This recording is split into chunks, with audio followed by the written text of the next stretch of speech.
Hello everybody. आज के इस वीडियो में हम डिस्कस करेंगे अबॉर्शन लॉज को। Foundation for reproductive health services India ने एक स्टडी करी जिसमें पाया गया कि हमारे देश के 95.5% महिलाओं को गर्भपात कानून के बारे में कुछ पता ही नहीं है। यहाँ तक कि जो आशा वर्कर्स है जिनके साथ में सबसे ज़्यादा शादीशुदा महिलाओं का संपर्क होता है, उनमें से भी 95% को MTP एक्ट 1971 के अमेंडमेंट्स के बारे में कुछ भी नहीं पता।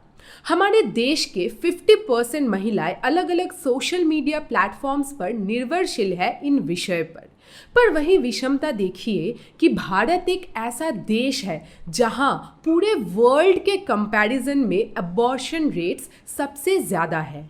तो जैसा कि मैं कहते रहती हूँ कि जानकार बनिए और अबॉर्शन लॉज को अच्छे से समझने के लिए इस वीडियो को पूरा देखिए और भी ऐसे कंटेंट्स के लिए चैनल को सब्सक्राइब भी ज़रूर करें। मैं हूं अन्वेषा आपके साथ और आप देख रहे हैं ASLC इंस्टीट्यूट का यूट्यूब चैनल लूसिड स्ट्रीमिंग।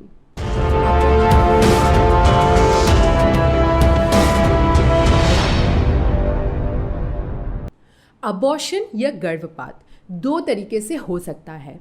एक तो जो एक्सीडेंटली हो जाए जिसे हम मिसकैरेज भी कहते हैं, और दूसरा जिसे मेडिसिन या फिर सर्जरी के द्वारा करा जाए अवांछित प्रेगनेंसी के केस में।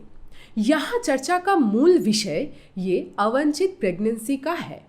1960 तक गर्भपात भारत में इलीगल हुआ करता था। अगर ये साबित ना हो पाए कि गर्भपात माँ की जान बचाने के लिए करी गई हो तो उस माँ को धारा 312 IPC के तहत 3 साल का इम्प्रिजनमेंट भी हो सकता था। तो चीज़ों को मद्देनजर रखते हुए मिड 1960s में गवर्नमेंट ने शांतिलाल शाह कमेटी बनाई ये जानने के लिए कि भारत में अबॉर्शन लॉज की कोई ज़रूरत है भी या फिर नहीं।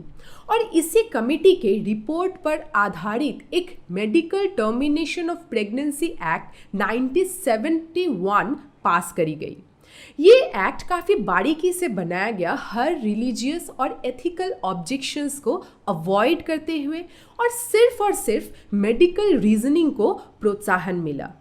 इस एक्ट का उद्देश्य यही था कि कुछ प्रेगनेंसीज को रजिस्टर्ड मेडिकल प्रैक्टिशनर्स द्वारा टर्मिनेट किया जा सकता था, यानी कि गर्भपात को लीगल कर दिया गया भारत में।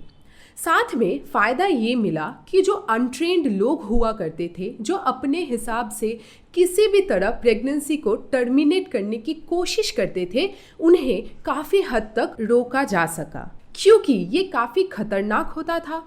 कई महिलाओं का डेथ भी हो जाता था इस अनसेफ प्रैक्टिसेस की वजह से। भारत में गर्भपात को ठीक तरीके से रेगुलेट करना काफ़ी ज़्यादा ज़रूरी था, क्योंकि यहाँ बेटियों को पैदा होने से पहले ही मार डालने का प्रचलन भी काफ़ी ज़्यादा था और इसी कारण इस MTP एक्ट को काफ़ी ध्यान से बनाया गया। तो चलिए सबसे पहले इसके प्रोविजंस को समझ लेते हैं। सबसे पहला, इसमें बोला गया है कि अबॉर्शन पहले 20 हफ्ते तक ही हो सकता है और इसके लिए एक मेडिकल प्रैक्टिशनर के अप्रूवल की ज़रूरत पड़ेगी। दूसरा, अगर गर्भपात 20 से 24 हफ्तों के बीच कोई करना चाहे तो उस केस में 2 मेडिकल प्रैक्टिशनर्स की अनुमति चाहिए।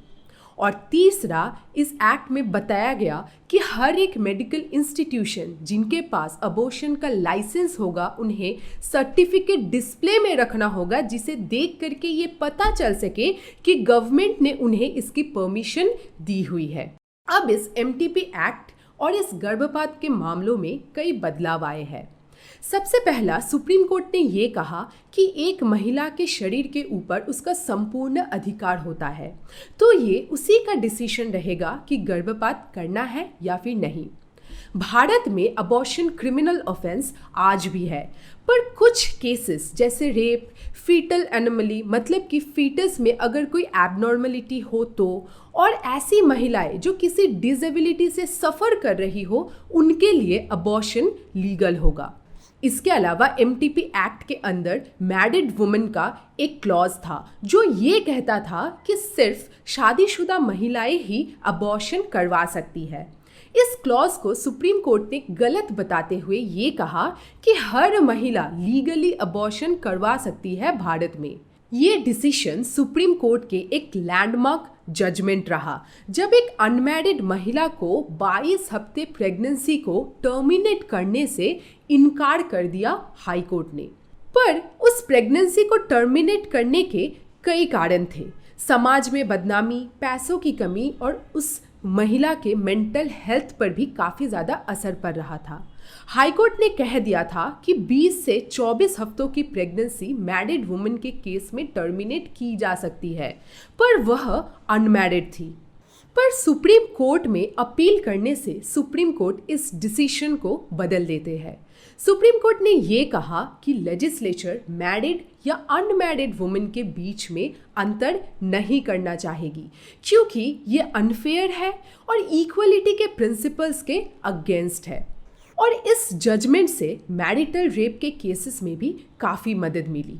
अगर अनवांटेड प्रेगनेंसी मैरिटल रेप के कारण हुआ, तब भी वह महिला 24 हफ्ते तक अबॉर्शन सीक कर सकती है। नेक्स्ट, इन अबॉर्शन के केसेस में कई बार मेडिकल प्रोवाइडर्स यानी कि डॉक्टर्स या हॉस्पिटल्स या नर्सिंग होम्स कुछ एक्स्ट्रा लीगल कंडीशंस की मांग करते थे, जैसे कि उस महिला के फैमिली की अनुमति, डॉक्यूमेंट्री प्रूफ या कोर्ट की सहमति। कोर्ट ने इस मामले में कह दिया है कि इन सारे एक्स्ट्रा लीगल चीज़ों की कोई भी ज़रूरत नहीं है, ना ही इनका कोई बेसिस है। सिर्फ इतना मायने रखता है कि वो प्रेग्नेंट महिला क्या चाहती है। इसके अलावा किसी भी एडोलेसेंट यानी कि 10 से 19 तक के उम्र के लड़कियों का SRHR यानी sexual and reproductive health and rights और मैरिटल रेप के केसेस को भी कोर्ट ने एड्रेस किया है। हमारे देश में पॉक्सो एक्ट मौजूद है, जो किसी बच्चे के साथ हुए सेक्सुअल अब्यूज से डील करता है। इस एक्ट में कुछ बैरियर्स है एडोलेसेंट्स के रिगार्डिंग, जब भी वह SRHR सर्विसेज को एक्सेस करना चाहे।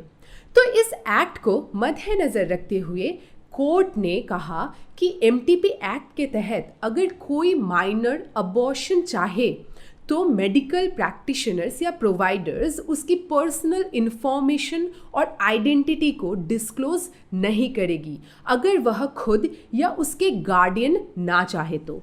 एक और जो मेजर चेंज है वो इंटरनेशनल सेफ अबॉर्शन डे 28 सितंबर 2022 को सुप्रीम कोर्ट ने कहा कि लीगल अबॉर्शंस अब 24 हफ्तों तक हर महिला के लिए देश में अवेलेबल होगा स्पेशल केसेस में।